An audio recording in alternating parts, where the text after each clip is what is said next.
Capital TV के special story में आपका स्वागत है और मैं हूं आपके साथ पारुल त्रिपाठी। उत्तर प्रदेश पुलिस पर आरोप लग रहा है कि उसने कांवड़ यात्रा के रूट पर दुकानदारों को पूरा नाम बड़े अक्षरों में लिखने का आदेश दिया है। इस मामले में अब एआईएमआईएम के चीफ असदुद्दीन ओवैसी ने भी टिप्पणी की है। उन्होंने कहा है कि इस तरह का आदेश अछूत को बढ़ावा देना है। ऐसा लगता है कि मुसलमानों को अछूत बनाया जा रहा है। इसके साथ ही कई विपक्षी दल का भी बयान सामने आया है।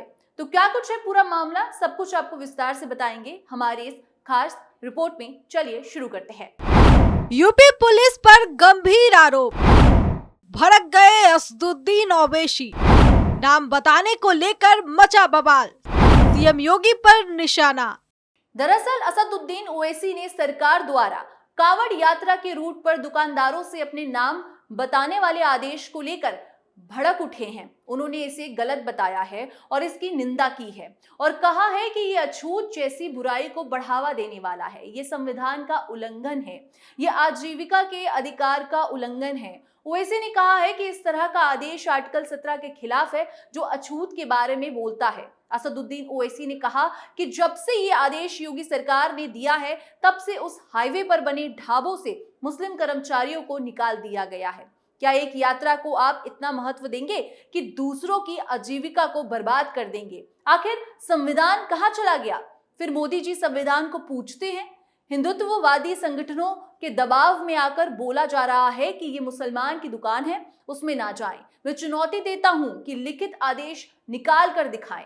मुसलमानों से खुला भेदभाव हो रहा है और ये बताता है कि उन्हें दूसरी श्रेणी का नागरिक बनाना है। हैदराबाद के सांसद ने कहा कि इस आदेश के बाद मुजफ्फरनगर के ढाबों से सारे मुस्लिम कर्मचारियों को निकाल दिया गया है।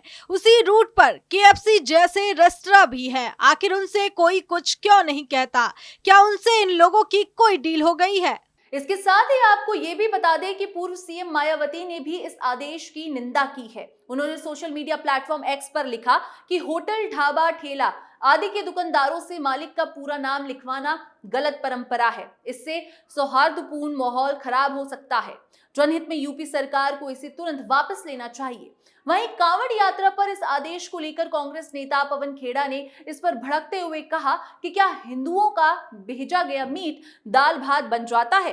पवन खेड़ा ने सोशल मीडिया प्लेटफॉर्म के माध्यम से एक्स पर एक वीडियो जारी कर यूपी सरकार पर हमला बोला है। पवन खेड़ा ने कहा कि कांवड़ यात्रा के रूट पर फल सब्जी विक्रेताओं और रेस्टोरेंट ढाबा मालिकों को बोर्ड पर अपना नाम लिखना आवश्यक होगा। ये मुसलमानों के आर्थिक बाइकॉट की दिशा में उठाया कदम है, या दलितों की आर्थिक बाइकॉट का, या दोनों का, हमें नहीं मालूम। जो लोग ये तय करना चाहते थे कि कौन क्या खाएगा, अब वो ये भी तय करेंगे कि कौन किससे क्या खरीदेगा। इसके अलावा मशहूर पटकथा लेखक जावेद अख्तर ने भी आपत्ति जाहिर की है। जावेद अख्तर ने एक्स पर पोस्ट साझा किया और लिखा, मुजफ्फरनगर यूपी पुलिस ने निर्देश दिया है कि निकट भविष्य में किसी विशेष धार्मिक जुलूस के मार्ग पर सभी दुकानों, रेस्टोरेंट और यहां तक कि वाहनों पर मालिक का नाम प्रमुखता से और स्पष्ट रूप से दर्शाया जाना चाहिए। आखिर क्यों? उत्तर प्रदेश के मुजफ्फरनगर में प्रशासन ने कांवड़ यात्रा मार्ग पर स्थित भोजनालयों को उनके मालिकों के नाम लिखने के लिए कहा है। प्रशासन के इस निर्देश पर विवाद छिड़ गया है। विवाद के बाद मुजफ्फरनगर पुलिस ने 18 जुलाई को कहा कि पुलिस ने सभी भोजनालयों से अपने मालिकों और कर्मचारियों के नाम स्वेच्छा से प्रदर्शित करने का आग्रह किया है। साथ ही कहा कि इस आदेश का उद्देश्य किसी भी प्रकार का धार्मिक भेदभाव पैदा करना नहीं है, बल्कि केवल भक्तों की सुविधा के लिए है। मुजफ्फरनगर पुलिस ने बताया कि श्रावण कांवड़ यात्रा के दौरान पड़ोसी राज्यों से बड़ी संख्या में कांवड़िए पश्चिमी उत्तर प्रदेश होते हुए हरिद्वार से जल भरते हैं और मुजफ्फरनगर जिले से गुजरते हैं। सावन के पवित्र महीने के दौरान कई लोग, विशेषकर कांवड़िए, अपने आहार में कुछ खाद्य पदार्थों से परहेज करते हैं। बता दें कि जावेद अख्तर के पोस्ट पर यूजर्स अलग अलग प्रतिक्रियाएं दे रहे हैं। कुछ समर्थन में हैं तो कुछ गीतकार और स्क्रिप्ट राइटर्स से असहमति जता रहे हैं। इसके साथ ही आपको ये भी बता दें कि आजाद समाज पार्टी के राष्ट्रीय अध्यक्ष और नगीना से सांसद चंद्रशेखर आजाद का कांवड़ यात्रा और ईद को लेकर दिया गया बयान भी सुर्खियों में है।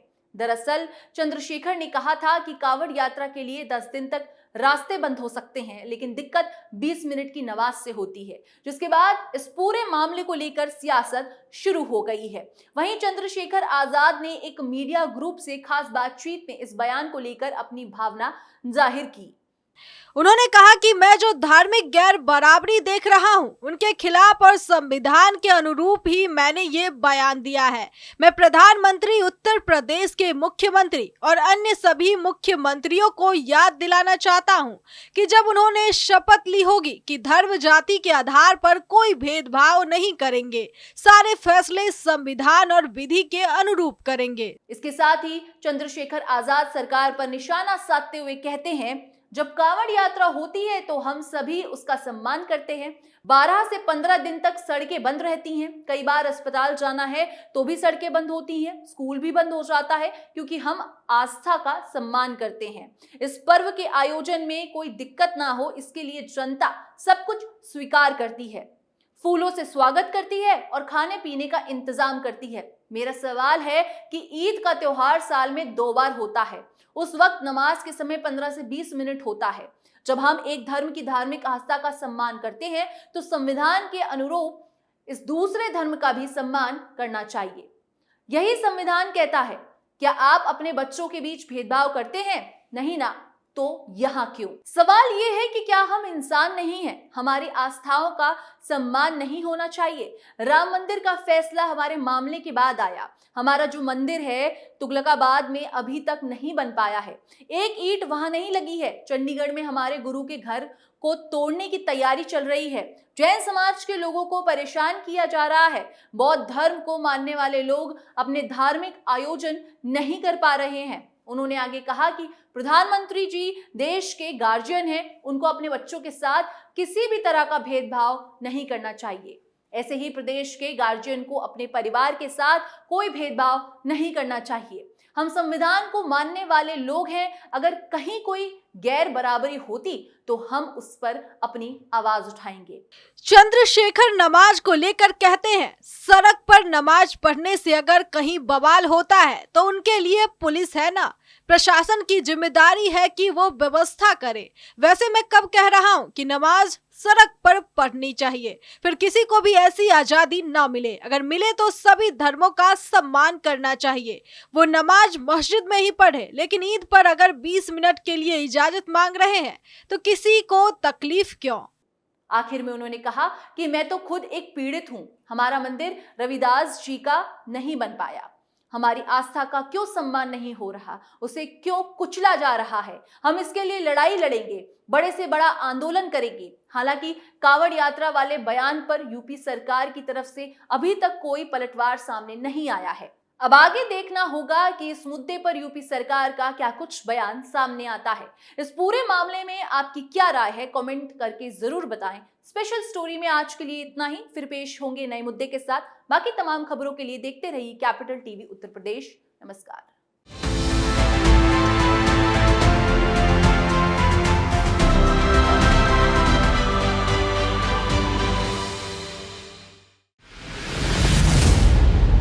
मैं राजनीति करता नहीं, पर राजनीति को बहुत गहरे तक समझता हूं। मैं लोगों के बीच रहता हूं, लोगों के मन को अच्छे से जानता हूं।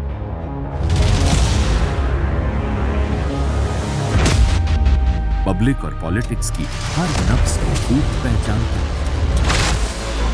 संघर्ष की सियासत से सत्ता के सिंहासन तक मैं हर खबर से खरा सच निकालता हूं। ना कोई दौड़, ना कोई race. Capital TV Uttar Pradesh.